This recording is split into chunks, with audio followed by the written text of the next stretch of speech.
42, Isaías 42, vamos ler a partir do versículo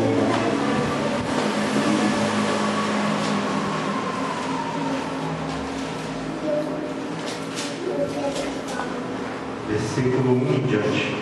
Senhor nosso Deus e Pai, enquanto os teus filhos estão achando a minha passagem, Pai, já estamos em oração. Usa-me conforme, meu Pai, a tua vontade, conforme o Senhor usou os irmãos ali para entoar louvores ao Senhor. Agora é o momento da palavra, meu Pai, neste culto Santa Ceia. Usa-me conforme a tua vontade e a revelação da tua palavra, em nome de Jesus. Amém. Graças a Deus. Se você pudesse colocar sobre os seus pés, se não, pode ficar sentado. Isaías 42, versículo 1. Eis aqui o meu servo, a quem sustento, o meu escolhido, em quem a minha alma se compraz. Pus sobre ele o meu espírito, e ele promulgará o direito para os gentios. Não clamará, nem gritará, nem fará ouvir a sua voz na praça. Não esmagará a cana quebrada, nem apagará a torcida que fumega. Em verdade promulgará o direito. Não desanimará, nem se quebrará, até que ponha na terra o direito. E as terras do mar aguardarão a sua doutrina. Assim diz o Senhor, Deus, que criou os céus e os estendeu, formou a terra e a tudo quanto produz, que dá fôlego de vida ao povo que nela está e o espírito aos que andam nela. Eu, o Senhor, te chamei em justiça, tomar-te-ei pela mão e te guardarei e te farei mediador da aliança com o povo e luz para os gentios, para abrires os olhos aos cegos, para tirares da prisão o cativo e do cárcere os que jazem em trevas. Eu sou o Senhor, este é o meu nome, a minha glória, pois não a darei a outrem, nem a minha honra a imagens de escultura. Eis que as primeiras predições já se cumpriram, e as novas coisas eu vos anuncio, e antes que sucedam, eu vos farei ouvir. Amém. Podemos cantar. Glórias a Deus, né? Então, Isaías 42, nós vamos encontrar essa passagem. Acompanhe comigo aí. Vamos lá agora, se você puder, para Mateus 12, do 18 ao 21. Hoje é Santa Ceia, essa passagem fala de Jesus. Nós vamos ver aqui, Mateus 12, 18 ao 21.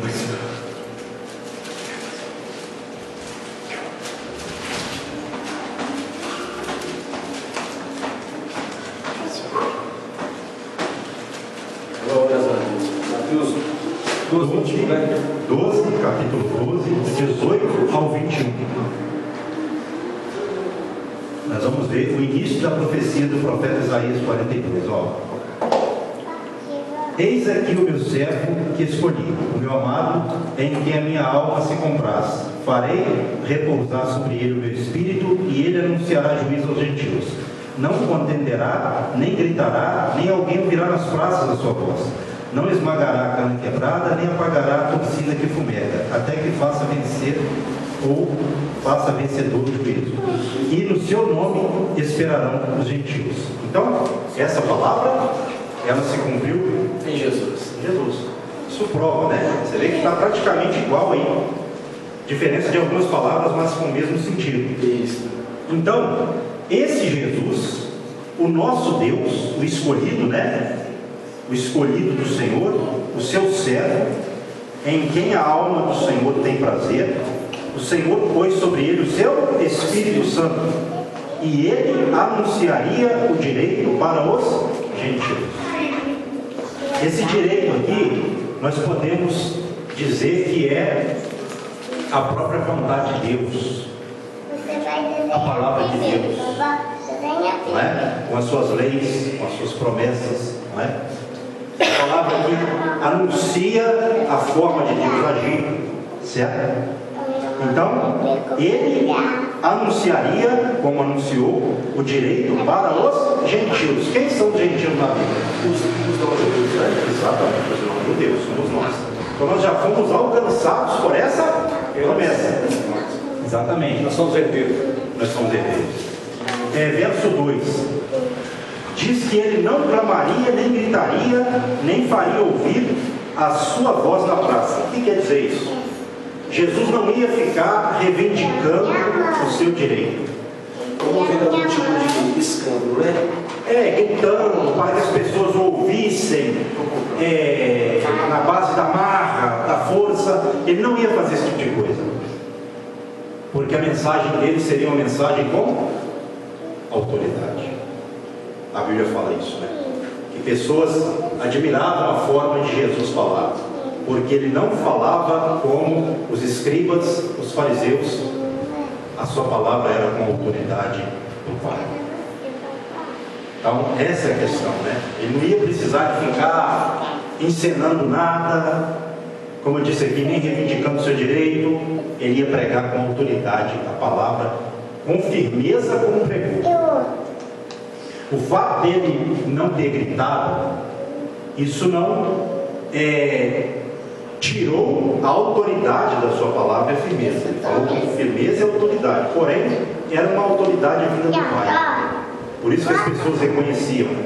As pessoas já estavam cansadas dos fariseus, daqueles pregadores escribas corruptos, né? E quando Jesus apareceu pregando a doutrina verdadeira, as pessoas ficaram admiradas. Essa palavra. E no verso 3 fala que ele também não esmagaria a cana quebrada. Cana aqui, para nós aqui no Brasil, é o que? Uma linguagem mais brasileira. Um bambu, uma cana de açúcar, literalmente, entendeu? Então, ele não esmagaria a cana quebrada, nem apagaria a torcida, né? O pavio aqui no caso, que fumega. Ou seja, ele não ia apagar a luz do pavio fumegado. Em verdade, ele promulgaria o direito. Mas essa linguagem aqui do verso 3, quando fala que ele não esmagaria a cana quebrada, nem apagaria a torcida que fumega, isso simboliza as pessoas debilitadas, as pessoas fracas. Ele não faria maldade com essas pessoas. Ele verdadeiramente as ajudaria com a sua doutrina, com a sua palavra verdadeira. Jesus não ia acabar de quebrar quem já estava quase se quebrando ali, ou quebrado, não é? Ali debilitado, cansado, como faziam as outras autoridades falsas. Ele não. Ele ia, como ele fez, anunciar a verdade. Ele ia anunciar como anunciou e fez. Então isso a gente tem que ter em mente. Jesus não veio para esmagar ninguém, para fazer maldade com ninguém. Jesus veio fazer o bem de Deus. Ele veio pregar a palavra de Deus. Ele veio fazer o bem como ele fez, e até hoje ele continua fazendo. Como é bom às vezes você ver uma pessoa debilitada, uma pessoa que você olha para ela e às vezes sente até assim misericórdia mesmo, né? Para não dizer dó, às vezes pela situação de fraqueza em que a pessoa se encontra nela. Aí a gente que é cristão vai fazer o quê? Quando a gente se depara com uma pessoa dessa, a gente vai lembrar de Jesus. Porque quando você prega de Jesus para essa pessoa, você sabe que essa pessoa que está debilitada, ela pode se recuperar.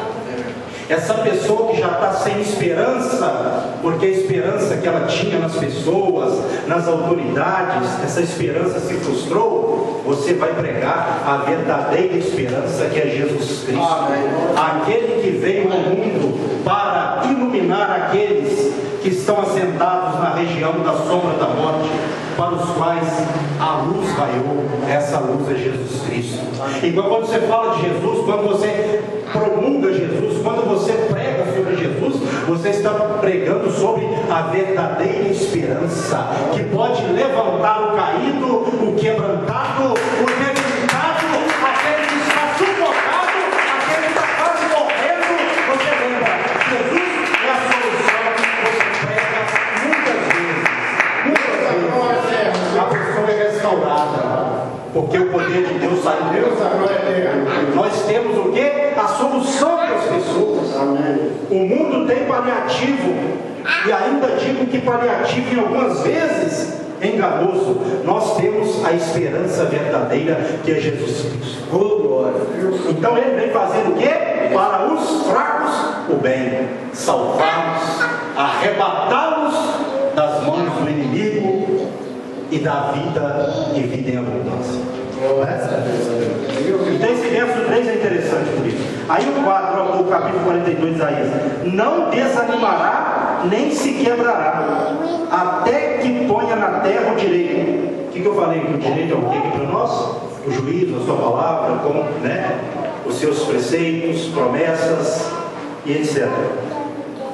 Então ele não desanimaria. Jesus desanimou? Nunca. Ele sentiu na pele. Cansou. Ele cansou. Mas ele não desanimou. Exatamente. Não desanimou. Boa colocação. Ele cansou porque ele era também, além de Deus, um homem. Então, ele cansaria como se cansou. Mas não desanimou. Lembre-se disso, meu amado irmão, minha amada irmã. Não desanime. O cansaço vem porque nós somos físicos, mas Deus renova.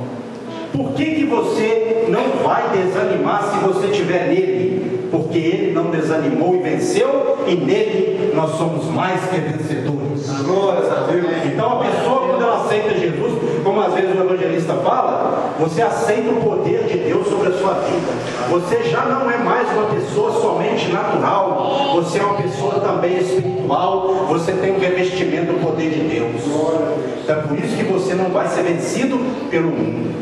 Você vai ser atacado, mas não totalmente abalado, porque o Senhor vai te manter de pé. Amém? E essa palavra, pastor, está me lembrando o fato que aconteceu dentro do CTI do Hospital Cidadão. Ao entrar lá, encontrei um irmão com um corpo parcialmente cadavérico. Ele teve a leptospirose e estava praticamente morto. E ele é um sargento da Florestal, reformado. Eu nem conheci direito. E ele chamou pelo nome. Ô meu macho. E eu fui até ele. Eu falei assim: é você, irmão? O que está acontecendo com você, irmão? Aí ele me contou que no sítio dele, ele pegou uma banana e viu que estava comida de rato, mordeu, cuspiu e comeu o resto. E ali adquiriu o vírus. E estava praticamente morto. E a partir do momento que eu falei para ele: irmão, eu posso orar por você? Ele disse: pode, porque se for da vontade do Pai de você ir para o descanso, você vai. Mas se for da vontade do Pai de você sair daí, ser um instrumento e ser usado aqui nessa terra, para mostrar a força e a verdadeira força de Deus nessa vida, do milagre que Ele faz, Ele te tira daí, como tirou. E hoje ele vai nas igrejas dando testemunho. Eu vou convidar ele para vir aqui, dar o testemunho dele, do fato que aconteceu, de um homem que estava praticamente morto. E essa palavra que o irmão está falando, está me lembrando desse fato. E Deus tirou ele de lá. E está usando ele como testemunho de fé, para revivar a fé das pessoas. Ele estava morto. Eu vi, pela experiência de 28 anos trabalhando na área de saúde, eu vi essa pessoa praticamente morta, com os olhos fundos, pesando uns 30 quilos a menos, e hoje restaurou totalmente a saúde dele, por glória a Deus. Irmãos, mas foi dada uma palavra de Deus. De Deus para ele. E ele acreditou. E ele exercitou a fé. E ali, JC na vez, curou ele. Jesus Cristo colocou de pé. Que a igreja dê uma salva de palmas.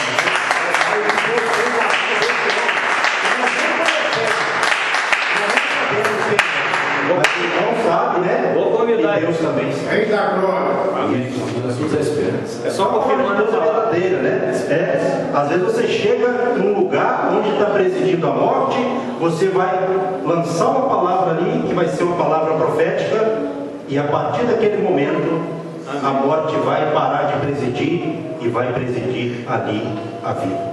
Amém. Palavra de Deus, né?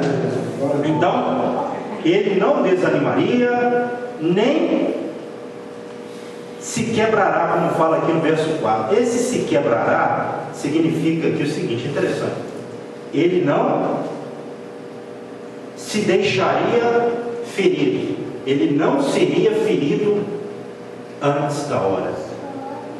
É interessante, a gente olha o ministério de Jesus, tamanha perseguição que ele sofreu. Irmãos, é algo assim quase que impossível humanamente. Sobrenatural. Eles não ter matado ele antes da hora. Mas por quê? Eles não feriram ele mortalmente, fatalmente antes da hora. Porque ele veio cumprir a vontade do Pai. Amém. E o Pai foi com ele até o final. E é com cada um de nós que cremos no Senhor. O servo do Senhor, ele só vai partir na hora que Deus mandar. Porque na vida dele, quem manda é Deus. Então isso é importante, tá? Aí, continuidade verso 4. Até que ponha na terra o direito. Eu já falei, o direito é a palavra, com suas leis e tal. E as terras do mar aguardarão para o final do verso 4, a sua doutrina. Ou seja, os seus ensinamentos. As nações aguardariam os seus ensinamentos. E nós que aguardávamos, recebemos ou não? Sim. Essa palavra. Ela percorreu e continua percorrendo por toda a terra. Palavra cumprida, profecia de Isaías. Não é? Maravilhoso isso. Verso 5 agora, ó. Assim diz Deus, o Senhor, que criou os céus e os estendeu, formou a terra e a tudo quanto produz, que dá fôlego de vida ao povo que nela está, e o espírito aos que andam nela. Então nós nunca podemos esquecer de que Deus é o Criador de todas as coisas. E toda a terra e a sua plenitude e aqueles que nela habitam pertencem a Deus. Deus é quem deu o fôlego de vida ao homem, aos que andam nela. A gente fica vendo às vezes algumas autoridades por terem assim um poder, às vezes bélico, poder de guerra, armamentista, ficam se gloriando. Mas se Deus não quiser, nem viver mais vai viver. Se ele tirar o fôlego de vida, acabou. Quem manda é Deus, não é o homem. Não são os exércitos da terra. Às vezes a gente fica vendo, né, as mídias propagando, anunciando, fulano está ameaçando o outro e tal. É ameaça mesmo, isso acontece. Mas se Deus não quiser, nada vai acontecer. E se acontecer, é porque Ele permite acontecer. Certo? Agora, quem está no controle, em última análise? Deus. Não é o homem. Porque quem criou foi Deus. E Deus sabe de todas as coisas. Todos estão nas mãos de Deus, até o diabo. Ele só faz o que Deus permite ele fazer. E às vezes até o que Deus manda. Porque até o diabo, quando Deus manda, tem que obedecer. Amém. Então nós temos que entender isso aí. Agora só o verso 6, que maravilha, ó. Eu, o Senhor, te chamei, falando de Jesus, em justiça, tomar-te-ei pela mão, e te guardarei, e te farei mediador da aliança com o povo, e luz para os gentios. Exatamente. Então, ele foi dado, Deus instituiu ele como aliança para o seu povo. Seu povo aqui é Israel. Mas hoje também nós somos povo de Deus. Sim. Na antiga aliança, isso é uma coisa que a gente aprende interessante, a gente entender a Bíblia. Na antiga aliança, quando se falava de povo, no Antigo Testamento, era só Israel. E na nova aliança, a igreja também torna-se povo de Deus. Qualquer pessoa, na verdade, pode se ingressar no povo de Deus e fazer parte do povo de Deus. E ele também foi dado como mediador, luz para os gentios, para nós. E essa aliança aqui também, eu posso tomar essa palavra aqui para falar que Jesus, ele é o mediador da eterna, da nova aliança, feita no sangue. Feita no sangue. Hoje nós vamos aqui tomar um vinho que após a oração e a consagração passa a ser o sangue dele. E quem come dele e bebe dele tem vida, porque ele veio da vida. É por isso que a gente fala, irmãos, a Santa Ceia não é um mandamento qualquer, não. Não se pode ver as coisas de Deus, principalmente um mandamento como esse, né, de uma forma assim, displicente. Deixar isso passar de forma desapercebida. Não, isso é muito sério. Porque quem não come dele, não bebe dele, tem parte com ele? Não. Não tem. Essa é a questão. Então a pessoa não pode ficar no que diz respeito a batizar, ceiar, congregar, cumprir os mandamentos. Ela não pode ficar entre dois pensamentos. É um tipo de mandamento com promessa ainda possível. Exatamente. E ele veio para isso. Um mandamento com promessa de uma vida eterna. Eterno, ou seja, é a nova aliança que ele fez conosco. E também ele foi dado como aliança para Israel e para nós. Então, se a pessoa não entra na aliança dele, como ela vai ter parte com ele? É impossível. Então, isso é uma coisa importantíssima também da gente ter em mente. Verso 7 agora, para não delongarmos muito. Para abrires, ele também foi dado para quê? Olha só o verso 7. Para abrires os olhos aos cegos, para tirares da prisão o cativo e do cárcere os que jazem em trevas. Vamos para Mateus 11.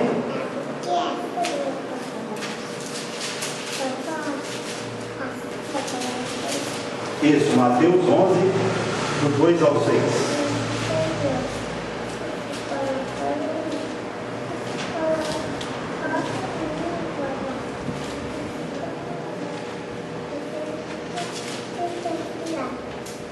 Está escrito assim, Mateus 11, do 2 ao 6. Quando João ouviu no cárcere falar das obras de Cristo, mandou por seus discípulos perguntar: és tu aquele que estava para vir? Ou havemos de esperar outro?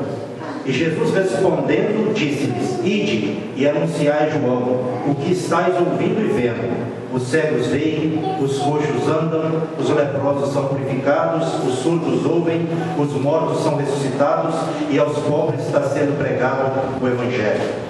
Verso 6. E bem-aventurado é aquele que não achar em mim motivo de tropeço. Então Jesus ele veio para quê? Para fazer cego enxergar, paralítico andar, morto ressuscitar. O rapaz lá estava praticamente morto, desenganado. Nem todo desenganado vai recuperar. Isso não cabe a gente orar. E a gente tem que até ter cuidado para orar, para não colocar uma falsa esperança, né? A gente tem que orar com consciência, mas também com fé. Porque o mesmo Jesus que veio para fazer milagres e sinais, ele continua ainda operando no meio da igreja, porque ele é a cabeça da igreja e nós somos os membros do seu corpo. Então quem faz parte do corpo de Cristo recebe o poder da cabeça que é Cristo. Onde você está, aonde você vai, Jesus vai com você. Quando você fala no Senhor e no temor, o Senhor ele honra a sua palavra. Você semeia no Espírito e o Espírito vivifica a vida da pessoa. A pessoa pode estar cega, a pessoa pode estar cega espiritualmente, pode estar cega fisicamente, a pessoa pode estar para mover, como eu disse aqui, desenganada, a pessoa pode sofrer de uma paralisia, ou a pessoa pode estar até morta. Mas Jesus Cristo, ele ressuscita também o quê? Os mortos, não é? Versículo 8 agora, Isaías 42. Eu sou o Senhor, este é o meu nome. A minha glória, pois não darei a outra, nem a minha honra às imagens de esculturas. Então Deus não dá a sua glória a ninguém. Quem se curva diante de imagem está dando glória à imagem, porque só Deus pode receber a adoração verdadeira. O resto, fora disso, é mentira e coisas vãs, infelizmente. Ele não divide a sua glória com ninguém. Isso é importante.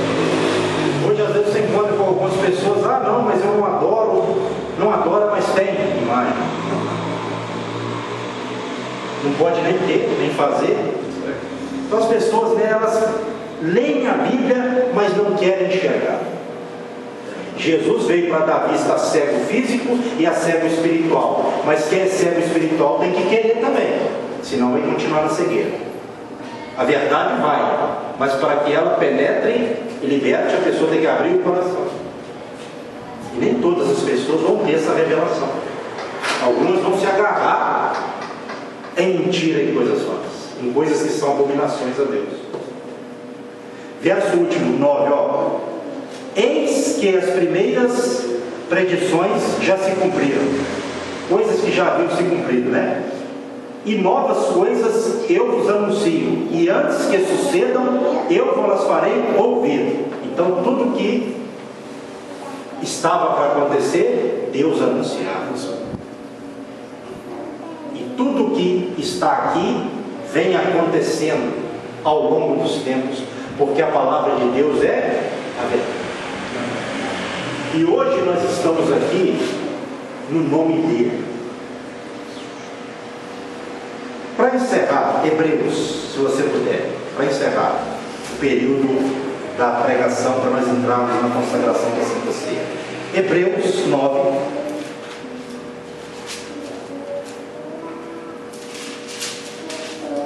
Verso 15.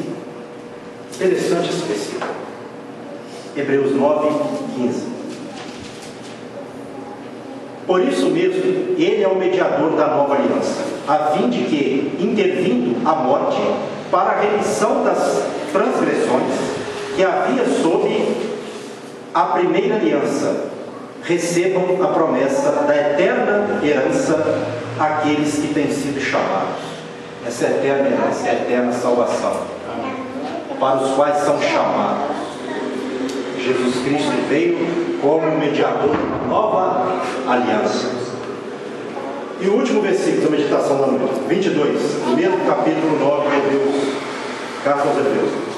Com efeito, quase todas as coisas, segundo a lei, se purificam com sangue, e sem derramamento de sangue não há remissão de pecados, não há perdão de pecados. Por isso que o sangue de Jesus foi totalmente vertido na cruz do Calvário por mim e por você, a ponto de, quando o soldado feriu a lateral dele, saiu água e sangue, porque o sangue realmente já tinha sido vertido.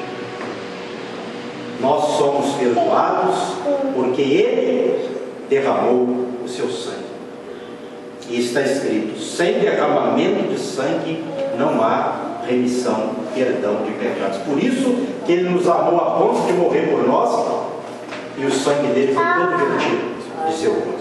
Nunca esqueça disso. O sacrifício de Cristo foi o máximo por mim, por você e por nós. Por isso nós estamos aqui hoje, né? Para ceiarmos, amém? Vou chamar o evangelista aqui e o nosso irmão Gelson, por favor. Amém? Karen, vira aí para nós, posiciona aqui. Vou chamar um irmão, por favor, posiciona aqui. E o outro aqui fazendo favor. Vamos orar, né? Consagrando esses elementos ao Senhor. Senhor, meu Deus e meu Pai, nós consagramos o pão e o vinho ao Senhor nesta noite, para que esses elementos passem a ser elementos espirituais para a nossa salvação. Que cremos, ó Pai, que estamos participando do pão que simboliza o corpo de Cristo e do vinho que simboliza o sangue. E assim nós consagramos esses elementos ao Senhor em nome de Jesus.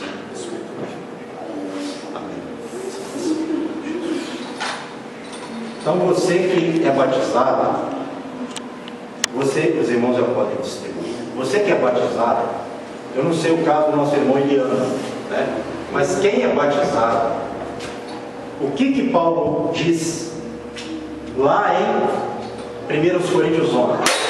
1 Coríntios 11: examine-se o homem a si mesmo, coma e beba. Coma do pão e beba do cálice. Então, você deve pegar o pão e o vinho e deve pedir perdão. Você que é batizado, você pode pegar e pedir perdão. Você está aqui para pedir perdão. Amém? Não tem pecado que Deus não possa perdoar a pessoa dele, a menos que a pessoa não queira. Aí é diferente. Se a pessoa não quiser pedir perdão, aí não tem como, né? Mas se a pessoa tiver disposição para pedir perdão de coração, Deus perdoa em Cristo a pessoa de todos os seus pecados. É o que a Bíblia nos garante. Amém? Então você que está com o seu pão, obrigado. E o seu vinho, pode começar a fazer sua oração particular. Obrigado. Vamos agora entrar em oração neste momento. Não é? Senhor nosso Deus e Pai, todos nós aqui agora estamos elevando os nossos pensamentos ao Senhor. Sim, Senhor Jesus. Meu Pai, para pedir perdão ao Senhor de todos os nossos pecados, pensamentos, atos, obras, ó Pai, palavras que falamos que não deveríamos falar, ó Deus e Pai, que não deveríamos ter falado. Ó Deus e Pai, o Senhor é quem nos perdoa, é quem nos purifica por meio de Jesus Cristo de todo pecado. Ó Deus e Pai, então nesta noite nós, de forma humilde e sincera, pedimos-te perdão dos nossos pecados, para que o acusador da nossa alma, Satanás, não tenha, meu Pai, do que nos acusar diante do Senhor, que toda acusação seja, meu Pai, lançada por terra, porque nós estamos ceando para nossa salvação e não para nossa condenação. Assim é que nós nesta noite, ó Deus e Pai, oramos e pedimos ao Senhor que nos purifique por meio do sangue de Cristo de todo pecado, para que estejamos aptos, ó Pai, a comer do pão e a beber do cálice, para a nossa salvação, para o nosso perdão, para a nossa remissão, para a nossa, meu Pai, presente e futura salvação. Em nome de Jesus. Amém. E graças a Deus. Quem estiver orando ainda, pode continuar orando, porque é muito particular. Mas quem já acabou de orar, erga um pouquinho o seu pão e diga assim: Senhor meu Deus, Senhor meu Deus, eu te agradeço, pelo Senhor, ter enviado teu Filho para verter o seu sangue, padecer o seu corpo pelos nossos pecados, em nome de Jesus. Eu oro com fé, coma do pão.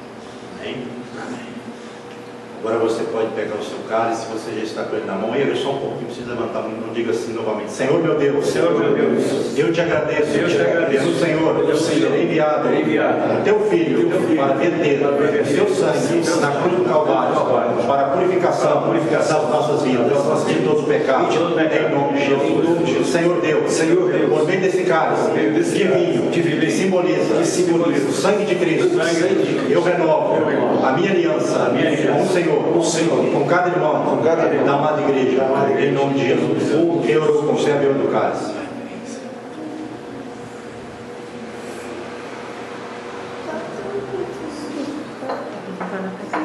Glória a Deus. Aleluia.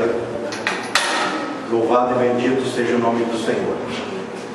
Graças te damos, ó Deus e Pai, por este momento tão louvável, meu Pai, tão necessário para nós, em que nós estamos cumprindo mais uma vez o mandamento do Senhor, ó Pai, que é a ceia do Senhor, ó Pai, que Cristo instituiu.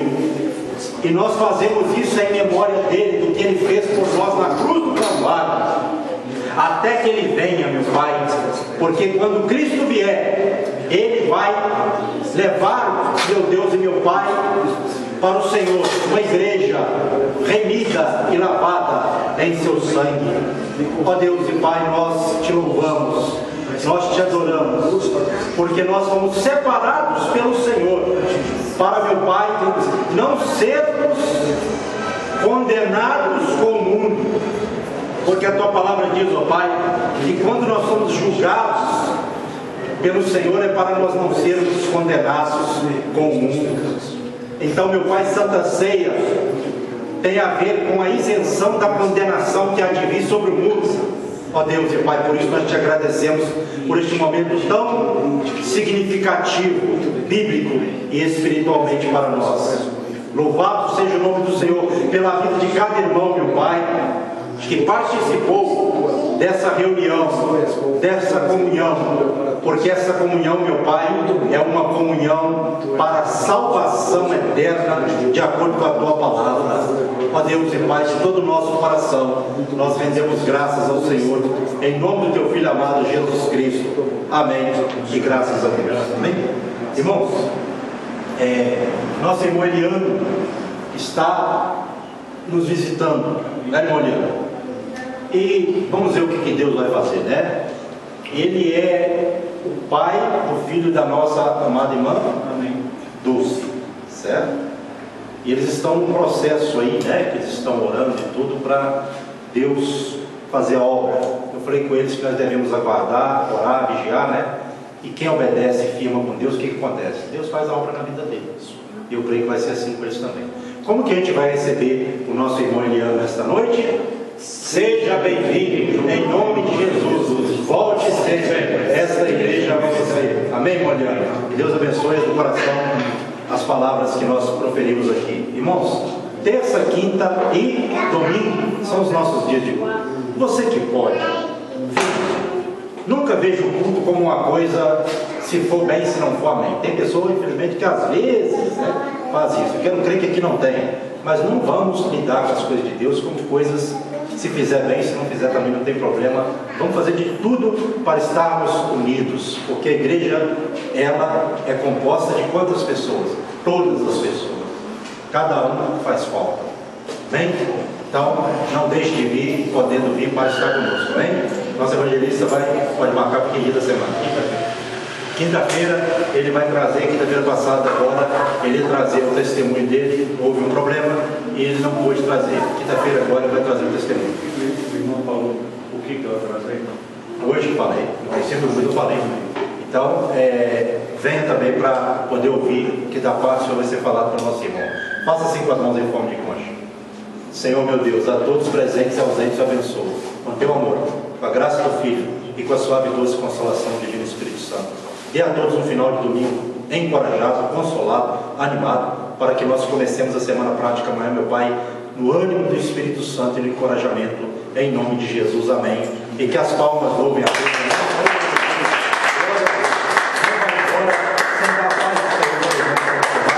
Para nós terminar de luz em comunhão, Deus abençoe em nome de Jesus, amém? Desgrações, tá? Lá em eu vou chegar aqui para você. Mas vamos só começar. Aí eu falei com o senhor, eu não foi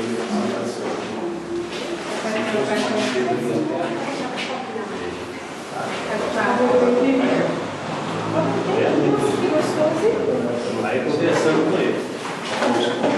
O carro,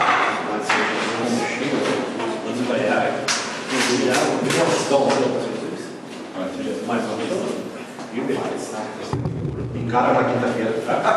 Amém. Pai do Senhor. Vai, Senhor.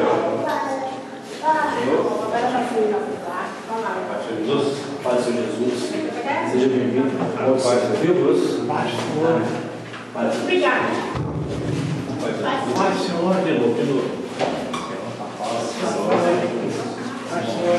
De novo. Hoje não, agora. Amém. Eu vou dizer que Francisco me mandou, não? Vai guardar. Estamos no processo aí. Amém. Amém. Vamos orar? Pai querido e Pai.